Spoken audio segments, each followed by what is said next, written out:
Hey everyone and welcome to Storytime. My name is Jake and today we are going to be looking at the subreddit r/maliciouscompliance, where people have conformed to the letter but not the spirit of a request. If you're new around here, please do hit subscribe down below so that you never miss out on another video. But for now, let's sit back, relax, and enjoy some malicious compliance. How get an aircraft boarding gate removed? I have worked in aviation for nearly 20 years for small airports to large commercial hubs. Like any industry, it is full of Type A personalities and those promoted up to their respective level of incompetence. To protect those involved, I will not name the airport or the company I worked for. At the time this story occurred, I had worked my way up in a company that is contracted to fuel the pump into the aircraft at one of the busiest airports in the US. My job was the supervisor in charge of fuel quality and safety adherences. The airport I worked at was growing. It went from middle of the pack to being in the top 10 for total operations in about 3 years. As such, there was, and still is, a lot of construction going on in order to have more gates and parking areas. This has involved restriping the gates and adding more jet bridges onto the existing terminal. This usually is a pain, but works for the most part when there is only so much room to work with. For fueling, a hydrant system is commonly used as it is far faster and more convenient than having tanker trucks go up to every plane. Instead, a piece of equipment is staged at each gate and hooks up to a pit in the ground where fuel is delivered directly from the storage tanks and can be pumped to the plane. These are large underground pipes, and once in place are rarely, if ever, moved. If you move your gate, that pit stays put and isn't as conveniently located as it first was. Might be too far away from the plane, might be under the plane, etc. When the airport authority decided to add a new gate at the end of the terminal, I was invited to the meeting, thanks to my position. I guess I was expected to just sit and nod or something, since every time I pointed out that the new gate would put the pit under the jet or on the wrong side, I was basically told, "We will make it work," or "This is the only way we can do it." After being shut down a few times, I gave up. 4 months of construction to expand the passenger waiting area and attach a jet bridge brings us to the first day of use. There is a ribbon cutting ceremony and the first arrival is brought into the gate. The fueler calls me because he doesn't like how he had to run his hoses and wants me to sign off on his solution. I pull up and see that the pit is under the left engine. 737 fuel panel is on the right wing. So he has to run the pit hose under the fuselage, which is full of passengers. This hose is a 3-inch inner diameter and is capable of delivering around 800 gallons per minute. Equipment slows that down as appropriate per aircraft. Should a tug or anything hit that line, it will get bad and fast. I say there is no way we can use that pit and there isn't another one to choose from. I advise the airline and they say, "Use a truck then." I responded, "We can't. The jet is within 20 feet of a wall of the terminal, and we can't get a truck in front. If we are behind the jet, we will block the taxi lane and no aircraft are getting in or out of 8 gates. We can't safely fuel an aircraft at this gate." Well, you can imagine how this went over. Within 15 minutes, I have the highest level person in town for the airline, the airport duty manager, who brought a couple of airport police with him for some reason. My general manager and the manager of the baggage loaders all are at the gate. I explain the issue and state that I will not allow fueling as it isn't safe to run pressurized jet fuel under an aircraft, and that the pit is underneath the engine itself. Both of these violate numerous regulations. My general manager looks at it and agrees. The airline head starts yelling at the duty manager, saying he will have the fire department come look at it, and if they say it's good, then we are responsible to fuel. Fire battalion chief comes up, hears the issue and walks over to look. He then gets a rolling wheel measure and walks it from the pit to the building and then back to his truck. He comes back with a red tag and puts the pit permanently out of service, as it was too close to the building. He tells everyone that as he sees it, there is no way to legally fuel at the gate as it is too close to the building, and the fuel truck would block a fire escape path. For the next 2 months, the airline used the gate as overflow with no fuel, meaning they had to bring the plane in with enough fuel already, or fuel it out on a cargo stand. Then it was cordoned off and demolished, and then the old lines were restored. Not sure how many millions that cost, but it had to be a few. So why were these airport authorities like, oh, we will make it work, and then they were shocked when it didn't work, when the guy said, oh, it's not gonna work? How stupid can you be? $100 if you can hit me. Not mine, my dad's story. As a young 20-something, my dad was hanging with some friends of his. His buddy says, I got a $100 that says you can't hit me from less than a foot away. Sounds like a stupid bet. Of course there's a catch. Buddy says he'll make it fair. They'll both stand on opposite sides of a standard piece of paper. Rules are simple. Neither man can take his feet off the paper. Dad agrees, so his buddy gets a piece of paper and sets it in place. Trick here was that he put the paper on a doorway, my dad on one side, and he closes the door before he stands on his side. My dad says, smart guy thought he had me, probably pulled this on others before, but he forgot to check the door. It was one of them hollow interior doors. Dad said he punched right through the door into his buddy's chest. $100 well earned. Why do I really want to try this now? I just feel like I've got to check the door though before I do it. Don't adjust the schedule. Used to be a deli manager for Walmart. Us managers could see the schedule a week before associates. I'd make adjustments and whatnot, more consistent coverage. If there were glaring oversights, I brought it to the attention of someone higher up, so he or she could add hours. I never added hours in my adjustments. Being able to do so was above my pay grade. The second in command gets wind of my changing the schedule. I argue why I do it, and she is steadfast. Don't change the schedule. About 2 weeks later, I see the schedule for a Thursday. Person A, 6 till 3, me, 7 till 4. And that's it. I email the second in command and want to make sure about the don't change the schedule. She confirms. I'm sure you know where this is going. The deli's usual hours were 8 AM to 8 PM. It takes about 2 to 3 hours to give the deli the cleaning it needs after closing. So to give the deli the cleaning it needs, I close the deli at 1 PM. Number 1 walks by at around 1:45. The store manager.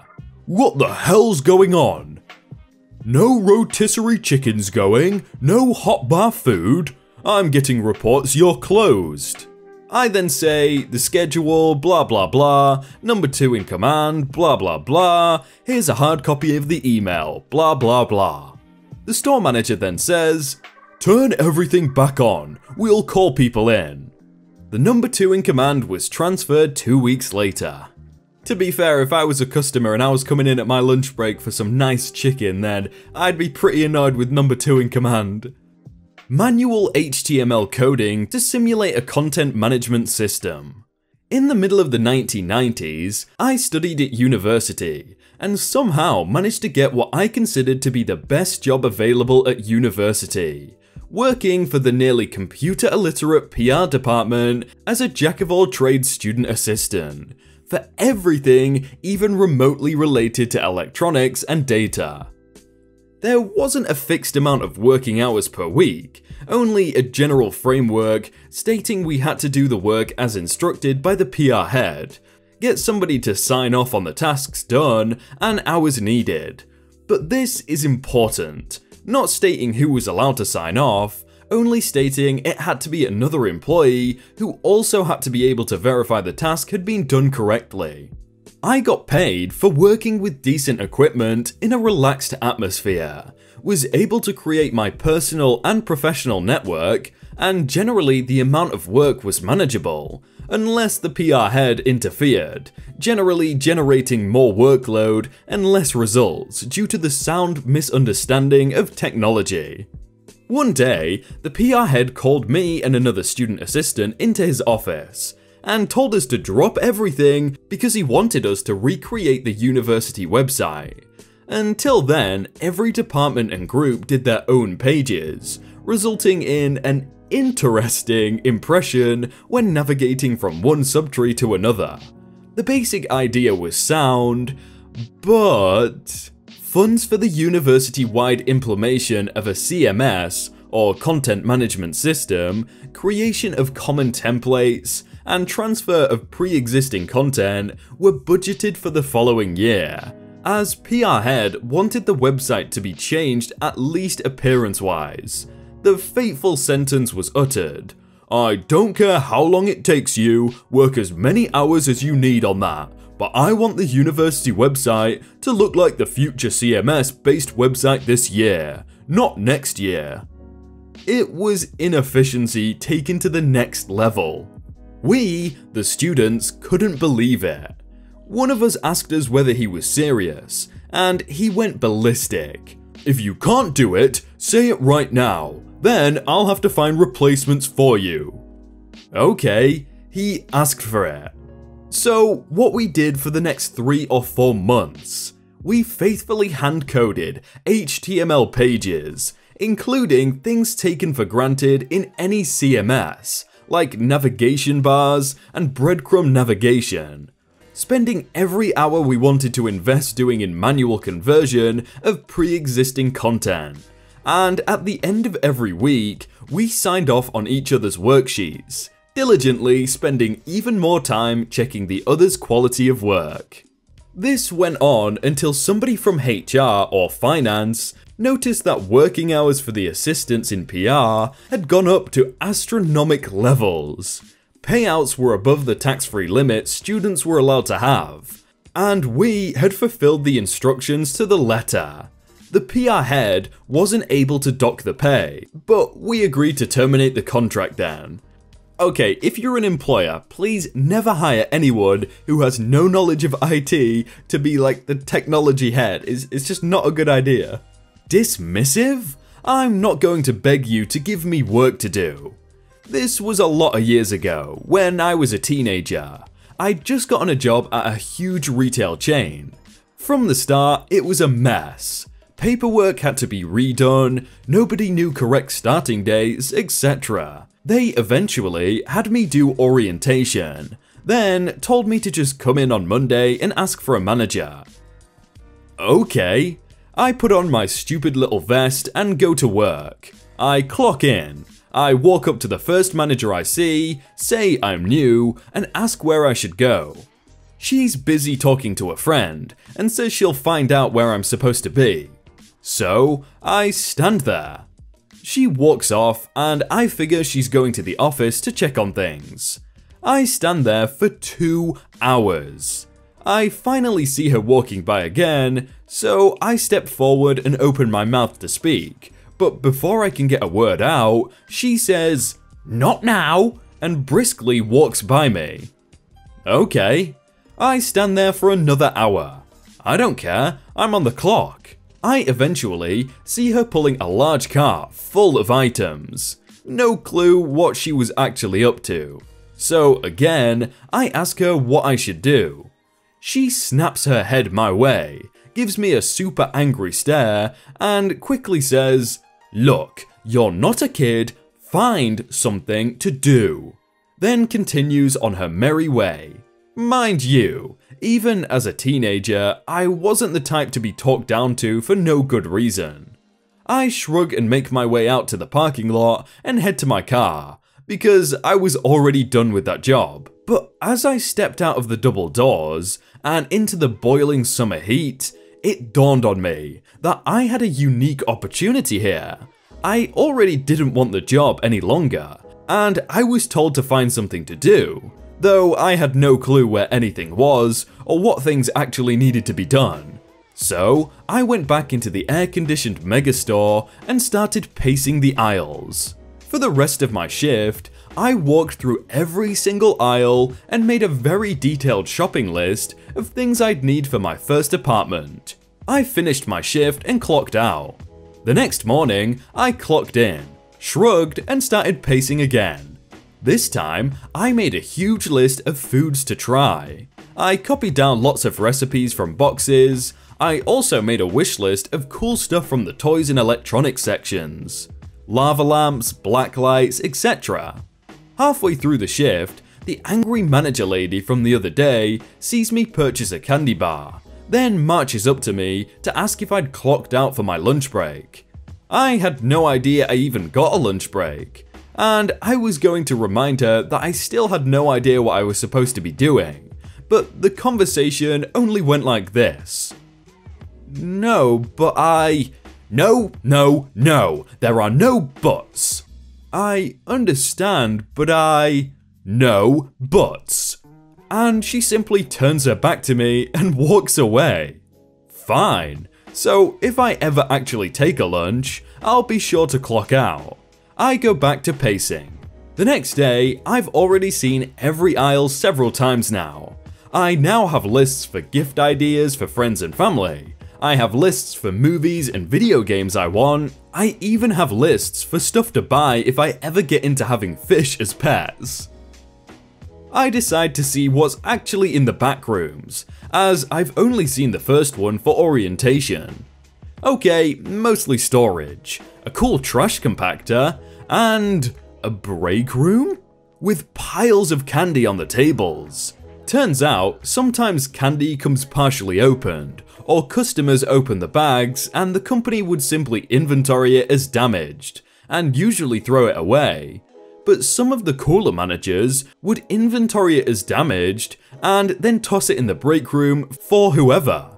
Sweet. So I'm watching TV and eating free damaged candy. But it's not cable TV, and I hate daytime TV. So I only watch it for a few hours before I punch out and go home. The next week consists of me playing through almost all of the demo games on the demo PlayStation. I'm showing my age here. Now I'm just very bored. I spend my days walking around the store and eating damaged candy. I stop to BS with customers who have cool shirts or tattoos. If someone asks me where to find something, I try to find it with them. It's over a month in. I start counting my steps. Thousands of steps a day. It's cancelling out the calories of all the damaged candy I'm still eating. I'm getting tired of candy. 2 months in, I start following people around to see how long it takes them to notice, and to see if they'll say anything. They always notice, and nobody is comfortable enough to say anything. I go back to pacing the aisles. I just hear the squeaking of cartwheels and the tap tap tap of my shoes on the polished floors. The fluorescent lighting doesn't feel so friendly any longer. Now it feels invasive. Pacing. I don't think people are supposed to feel this weird, this disconnected. But I also don't think people should walk around indoors for 8 hours a day while eating damaged candy the entire time. Why am I even having this conversation with myself? I suddenly feel surreal and realize that there's no way any of this is normal. So without hesitation, I clock out and never return for work. I got my final paycheck, as the rest of them, but nobody even called to see why I was missing for my shifts. Was I even on a schedule? I have no idea. I found another job that actually required me to work, but that was okay. The time at that large store was just one surreal blur after the second week, but the manager told me to find stuff to do, and that's exactly what I did. Why did I feel I just read like the script to some horror movie? I don't know what it was, but it just sounded like some psychological thriller kind of thing. Hey everyone, I hope you all had a really good day and that you enjoyed that video. If you want to check out some other videos, then click on screen right now, or check out the playlist down below. If you enjoyed that video, then please do leave a like. And if you want to submit your own stories, then you can do so by joining the Discord in the top link in the description. But thank you so much for watching, and I will see you very soon.